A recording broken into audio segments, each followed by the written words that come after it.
என் இனிய நல் உறவின் உறவுகளே, நாம் இன்று 9/6/25 இருக்கின்றோம். நாம் இன்று தூய ஆவியானவரின் துணையோடும் அன்னையின் பரிந்துரையாலும் நாம் தொடரும் சங்கீத தொடர்ச்சி 88, 16, 17, 18. இன்று நாம் பிறரோடு பகிர்ந்து கொள்ளப் போகும் நற்செய்தி என்ன? அது என்னவாக இருக்கும்? நாம் தான் முடிவு செய்ய வேண்டும். ஏனென்றால் நம்மால் முடிந்த அளவு தினம் நாம் ஒருவருக்கு நற்செய்தி அறிவிப்பது நமது கடமை. இன்றைய வாசகம் 2 கொரிந்தியர் 1:1-7. இன்றைய தூய நற்செய்தி வாசகம் மத்தேயு 5:1-12. இயேசு மலை மீது அமர்ந்து திருவாய் மலர்ந்து கற்பித்த வார்த்தைகள். விண்ணரசு நெருங்கி வந்துவிட்டது என்பதை அவர்களுக்கு எடுத்துரைக்க, ஏழியரின் உள்ளத்தோர் பேறு பெற்றோர், ஏனெனில் விண்ணரசு அவர்களுக்குரியது.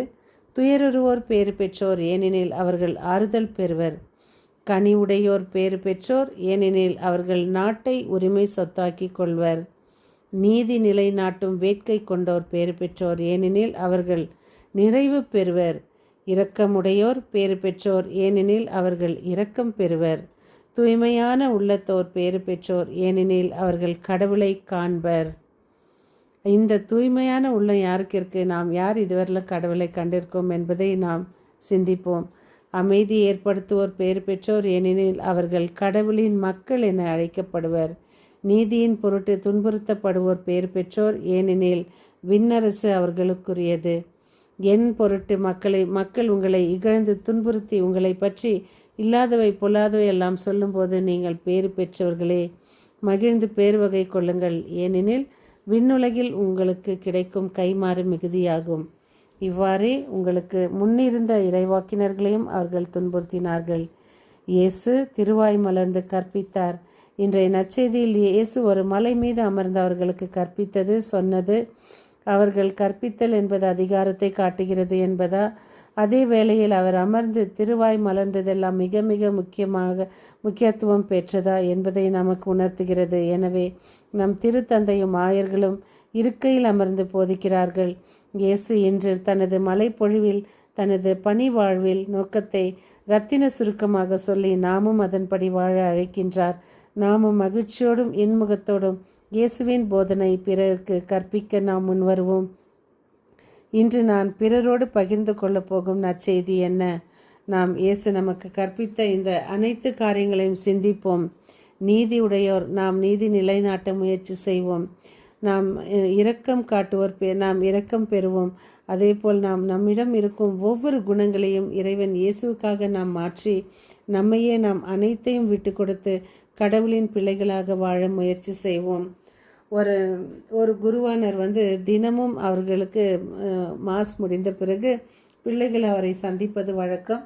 அதனால் அவர் ஒரு நாள் அந்த பிள்ளைகளுக்கு ஒரு கேள்வி கேட்கிறாரு. யாருக்கெல்லாம் விண்ணகம் செல்ல ஆசை அப்படின்னு சொல்லிட்டு பசங்க விளையாட்டு விதமாக, ஃபாதர் விண்ணகம் எங்கே இருக்குது அப்படின்றாங்க. இந்த ஃபாதருக்கு ஒரே சிரிப்புமாக வருது.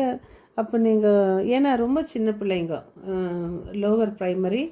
அப்போ அந்த பசங்களுக்கு அதை கேட்ட கேள்வி அவருக்கு ஃபாதருக்கு சிரிப்பாக இல்லை இவங்க என்னட்டுன்னு மீண்டும் கேட்கிறார். சரி, விண்ணகத்துக்கு போக ஆசை இல்லைன்னா குருவாக யாருக்கு ஆசை அப்படின்னு ஃபாதர், நீங்கள் குரு தானே, நாங்கள் டெய்லி படிக்கிறோம், எங்கள் டீச்சர் எங்களை பார்க்காம கேள்வி கேட்குறாங்க, நீங்கள் மட்டும் டெய்லி புத்தகத்தை பார்த்துலாம் படிக்கிறீங்க, அதனால் நாங்கள் ஃபாதர் ஆக மாட்டோம் நாங்கள் அந்த மாதிரி மாற்றி பசங்க பேசுகிறாங்க. ஒரு விளையாட்டாக இருக்குது. ஆனால் இதிலிருந்து நாம் என்ன தெரிந்து கொள்வது என்றால், பிள்ளைகளின் உள்ளங்கள் பிள்ளைகளாகத்தானே இருக்கிறது.